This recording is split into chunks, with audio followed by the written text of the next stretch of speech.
Test 2. And I think everybody can hear me okay. Hope you guys can. The sad part is I can't see, screens are up. I can't see the screens. Something happened. And you could see I'm in recovery right now.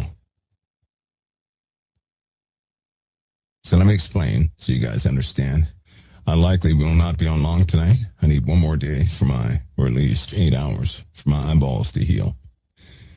The other day, for no reason, about 4 days ago, my right eye, I believe it was the right eye, my right eye got scratchy, real scratchy. And it was very difficult to open the right eye for no apparent reason. And I couldn't see for about 6 or 7 hours. I still went on air. Didn't say anything. A couple days after that, actually on Friday, that night, actually it was Saturday at around 2 a.m., both eyes became scratchy. All of a sudden, everything looked like a cloud. I couldn't see anymore, with a lot of pain in both eyes. Miserable. It was vertigo. So, I went to have it checked out to see what was going on. And you see, I hope you guys can hear this, because I can't even see straight to set everything the way it's supposed to be set. And I'm going to go get it checked. As it turns out, they thought it was swelling on the brain behind the optic nerve, but something was making it do that. As it turns out, my eyes were exposed to high levels of UVC. You guys know what that is? Ultraviolet rays, UVC. So where's it coming from? I had a colleague that went and backtracked all my movements, and he found this panel. It was a panel. A small gap was in this panel. It was an air duct. A small gap was in this air duct, allowing UVC light to come out. It's like a direct line of sight from a doorway or a place where I like to sit sometimes to that UVC bulb. And each time I couldn't see the panel. And of course, UVC is not, it's not extremely bright. It's very dull light. But there was a chart next to it. So if I were to look at the chart, really look at this chart that changes just about every 4 hours, if I were to look at that chart, my eyes would be exposed to UVC. And that's exactly what happened the second time.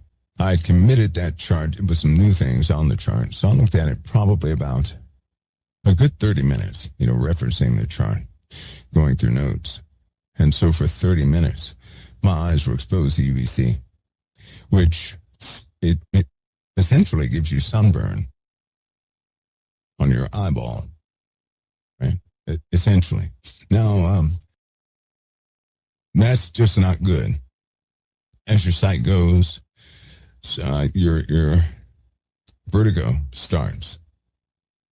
So it's not a good situation. It's a very bad situation. And that's where I've been for the last, 27 hours, 28 hours, something like that. So it'll probably take that's about another 13 hours to heal. I heal pretty fast.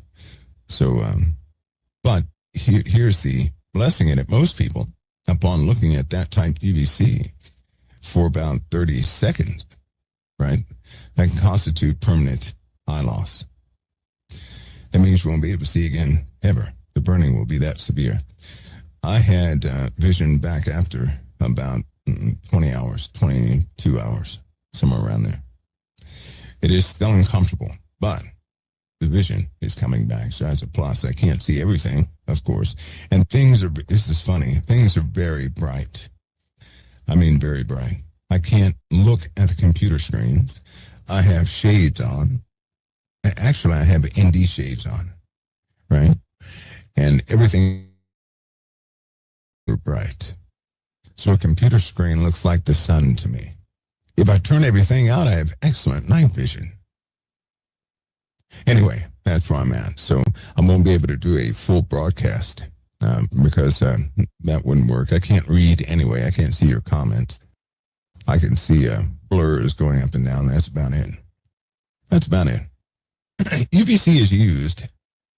It's a very good, UVC light is a good thing because it can kill bacteria, mold, all sorts of things in less than a second. So they use it in HVAC systems, laboratories, things where they need very, very clean air or to clean the air. Understand, or to clean, to isolate bacteria, to isolate particulates, to clean particulates, things of that nature. But if you ever see UVC or you're in an area where UVC is, it'd probably be smart to find out where the UVC is and never look in that direction. Because most people would not recover from this, not looking at it that long. And the wavelength it was at was one of the strongest types of UVC that they have, which is not good. Not good. But now we learned that Cuba has a blackout. Did you guys hear about that? Cuba has a blackout. Hey, I asked the Lord, I said, Lord, does this have anything to do with anything? I don't believe in coincidences. I don't. The first time, I lost sight in one eye. The second time, I lose sight in both eyes.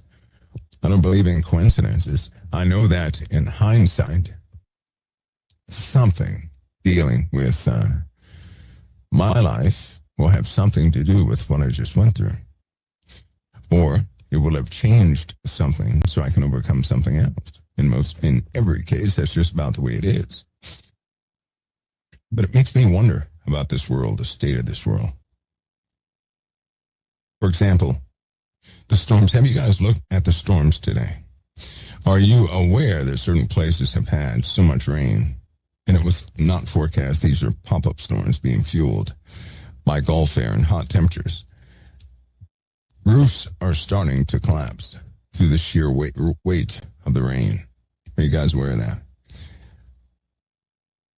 It's not a good situation, but I want you guys to see how it's forming. It goes from nothing to clouds forming out of nowhere, building up, dropping several inches of rain, 18 inches in some cases, several inches in less than 1 hour. Can you believe that? In New Jersey, they were hit with quite a bit of rain. DC, same story. Other places, it's forming right now as we speak. So do me a favor. If you could, glance at your local forecasts and make sure you're paying attention. Some of these storms are brutal, very brutal, and they're dropping a lot of rain. Just because it has a small, cloud coverage on Doppler, don't let that fool you. Try and just take a snapshot and realize you could be in an area of potential great rainfall so that you're prepared for that. Try that as best you can so that you're not taken by surprise. I think that a lot of people are taken by surprise with this storm. Try not to be those. Cuba, their lights went out. A blackout in Cuba, I believe they were calling it. And, other plans are at play. And as soon as my eyes heal, I can update the COT site to reflect some of the materials we're going to go over without interruption this week. Lord, you hear me? Without interruption, no interruptions, which will give all of you, if you participate, a pretty good foundation and lots of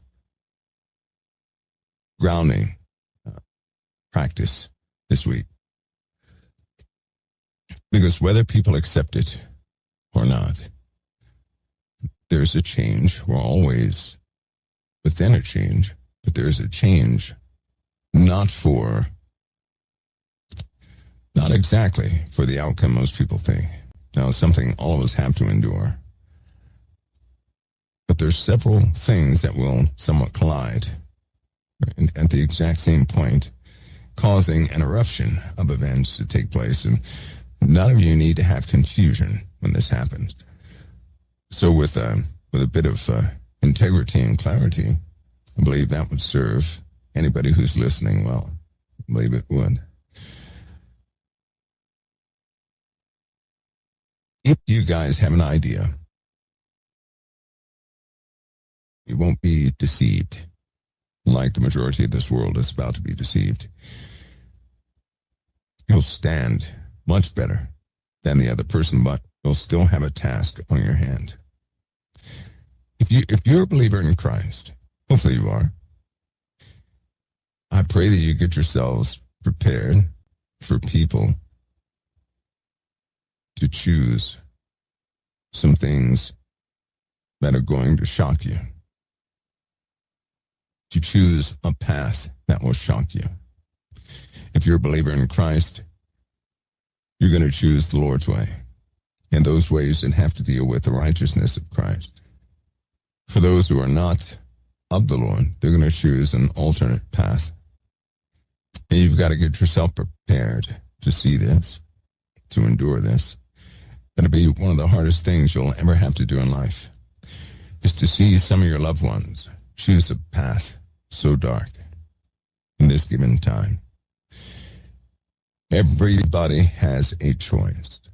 Everybody does, and it's important that each person chooses themselves. So the better you're prepared for that, the more you're going to stand firm in this time. Also remember, Satan is going to do his best to make you break something, to make you fall out of obedience with Christ. He's going to double up his efforts and try and make you break your obedience with Christ. So at every turn, realize this and don't do it.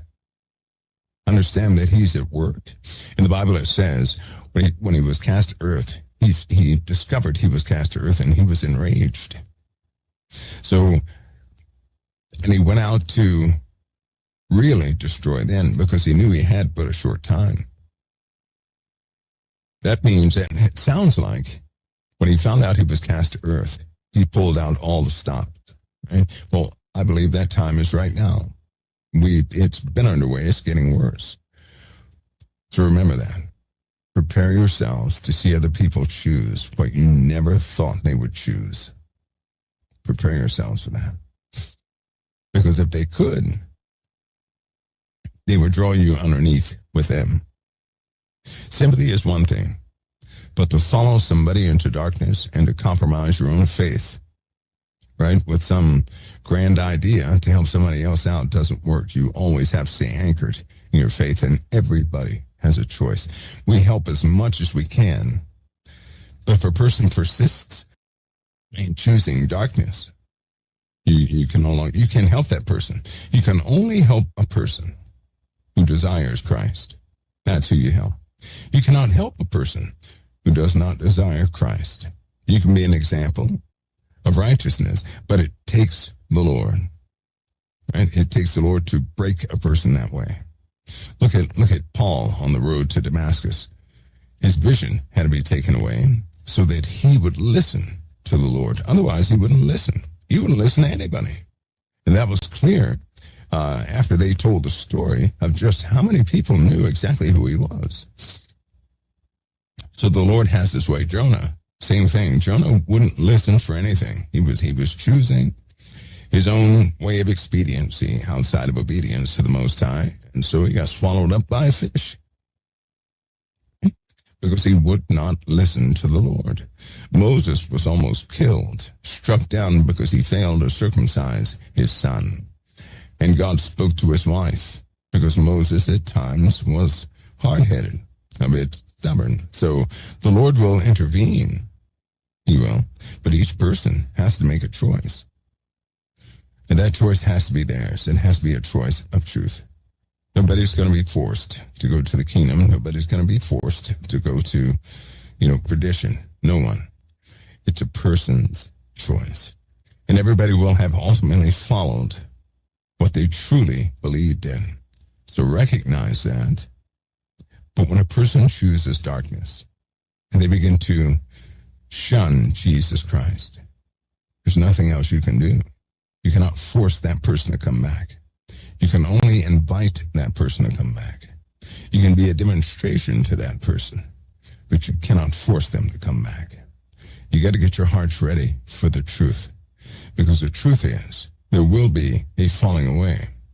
That's going to be painful for the righteous to see. How do I know this? Because the word says so. The word warned us. It's going to be difficult for us to see this. We have to prepare ourselves for that. Prepare yourselves. That'll be the first of a few steps that will align everybody for the end. There's also, we have to go over 2026 and 2027. There's a brief that went out for 2027 and the end of 2026. It seems to indicate that too many people are aware of something that the world is not. But we'll go over some of that. That is public and free. See that you guys are well versed. Well versed. Well, that's where we are today. Now again, I can't stay on the air too long. If you're just getting here, I am injured in the eyeballs right now. It will heal. I'll recover completely. Don't worry about that. It's all purposed. All of it's purposed. But keep those things in mind. And please prepare. Prepare. Oh, also another thing. There's another frontal system that the USA is going to have to endure, and Europe and those places are going to have to endure something they've never endured before. Most of the tornadoes, hurricanes, things like that happen to either the USA, typhoons, of course, in Asia, places like that, Japan. But we normally have the grunt of those type weather systems as the jet stream alters. It's going to take all the systems that we normally have and nobody else does, and kind of spread them around. So weather patterns are going to shift in Europe badly. If you're in Europe, educate yourself on your local forecast and how it changes. It will change. It's going to change right before your eyes. You guys have never had the experience of what the USA goes through, but you're about to. The UK, likewise. The UK is going to have a water problem. Big time water problem. And they also have an existential terrorist threat upon them. The UK does. And I wouldn't be surprised if there's some sort of, if something nuclear is compromised in that vicinity first. That wouldn't shock me a bit. It shocked me a bit. 20,000. I'll give an estimate right now. 20,000 near the River Thames. 20,000.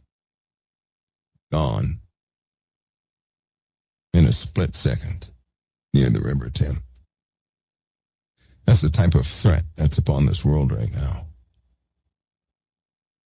They're parading actions of peace. You better believe. You better believe darkness is at work and is attempting to maximize its blows upon this world. We know that some sort of kingdom of the beast is being set up.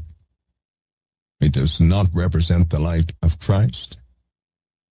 It does represent a falsehood, a mimicked falsehood, full of lying signs and wonders. And they're going to utilize the God of force. By force, they're going to cause compliance. By force. And people are going to run to that, just like they're doing here in America. Lord, help us in the identification of these things,